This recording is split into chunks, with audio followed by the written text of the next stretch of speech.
好，各位同学，你有过得湿疹的经历吗？成人会有，宝宝会更普遍。比如说尿不湿引起的湿疹。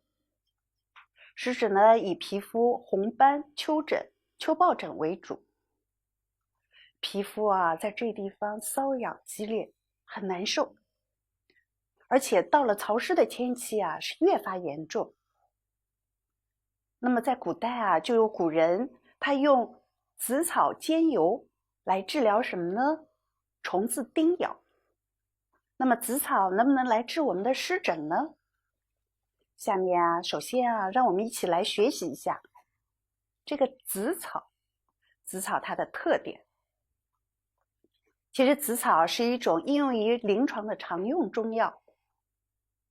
比如我们现在临床上使用的外用药就是紫草的制剂，多为油剂和膏剂，在轻度的烧烫伤、凝血病以及湿疹、皮炎等等这些皮肤病的治疗上都有很好的应用基础，以及尿不湿的一些湿疹，它的疗效也是非常确切的。那么在我们的应用中，当然我们要先了解一下紫草的正品的特征。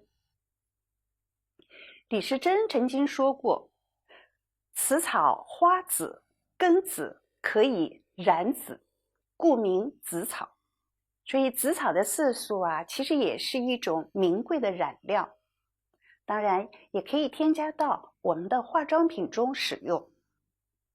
那么中国药典所收载的紫草，它是来源于紫草科植物新疆紫草或者是内蒙紫草的干燥的根。一般呢，我们是在春秋两季来采挖。那么目前紫草以及它的一些混为品，它的鉴别呢，主要是依靠性状上，比如说木心的大小作为关键因素来鉴别。紫草的两个品种分别是一个是新疆紫草，一个是内蒙紫草。那么它们两者又有什么样的各自特征呢？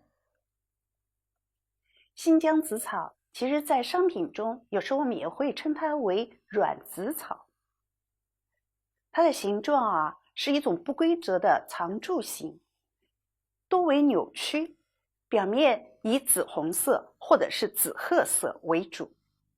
大家也可以看一下图，紫色呢是非常明显的。第二呢，就是它的根的皮部，它的特征也是紫草的一个鉴别要点。软紫草它的根的皮部是比较松，并且呢，它会呈一条一条的脱落下来，大概是有10余层的这样的一个重叠的，可以容易剥落的这样的一个状态。就像我们平时吃那个油酥饼，酥饼的话做的比较好的，它就能够一层层脱落。紫草也是这样的一个特点，因为它比较松，所以的话一层一层脱落这个特点是我们软紫草的一个非常重要的鉴别要点。因为它比较疏松，所以呢它体轻，质呢是松软，所以软紫草的名称也是因此而得。我们比较容易把它折断，断面呢一般来说不整齐，但是我们可以比较清晰的看到它中间的那个木心，也就是它的木质部。木质部比较小，这个是软紫草的特征，也是可以把它和伪品进行一个区别的一个依据。那么紫草的气味如何呢？如果你把它搓揉了以后去闻，它是一种比较特异的气味。它的味呢，稍微有一点苦涩。那么介绍完软紫草，那我们下面再来看一下内蒙紫草。内蒙紫草和软紫草不同的地方是在于它的皮部是比较薄，那么它也可以呈一层一层的剥落，但是它这个剥落的层数呢量要少，整个质地呢相对来说要硬而脆，容不容易折断呢？也容易折断，但是它的断面呢相对来说比较整齐。木部呢，也就是我们所说的木质部的心，相对来说也是比较小的。那么气和味和软紫草一样，气是比较特异的，味呢是有点涩的。那么两者相比较而言呢，新疆紫草呢，它的皮部相对来说比较松，幕布呢不是很明显。那么它的这个断面呢，黄白色呈黄状的中心呢，在它的根头部部位有一个暗紫色的大型的髓。那么你折断看的时候，往往是呈一种枯朽状。根茎呢，大概是由2到3个出生而成。蒙古紫草呢，皮部呢比较紧，它的茎基呢，多数呢是有10个左右。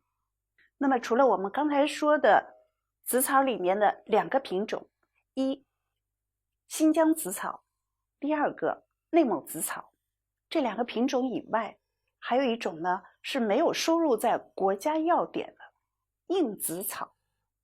下面我们一起再来了解一下。硬紫草呢，其实也是同科的，也就是紫草科的植物的紫草的根。那么它的特征是如何的呢？一呢，它的根也是一种圆锥形，表面呢也是以紫红色或者是紫褐色为主。这里啊，它的皮部比较薄，也是容易剥离，质地呢硬而脆。那么它的断面的皮部啊，多数是为紫色。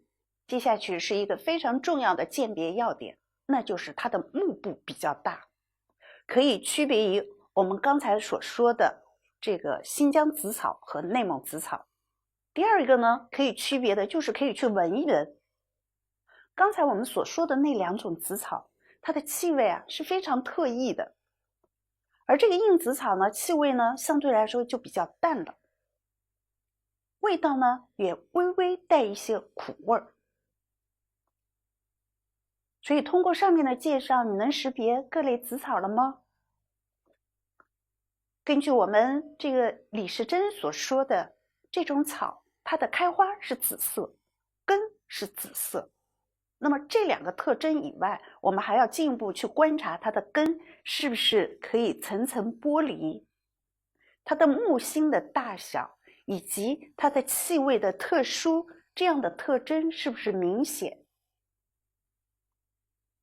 那么通过上面的介绍，希望同学们呢能够课后呢能够更多的阅读一些参考的一些文献，对于这个知识呢，给大家呢有一个更好的巩固的这样的一个机会。那么今天这个紫草的特征，我们就讲到这儿，谢谢大家。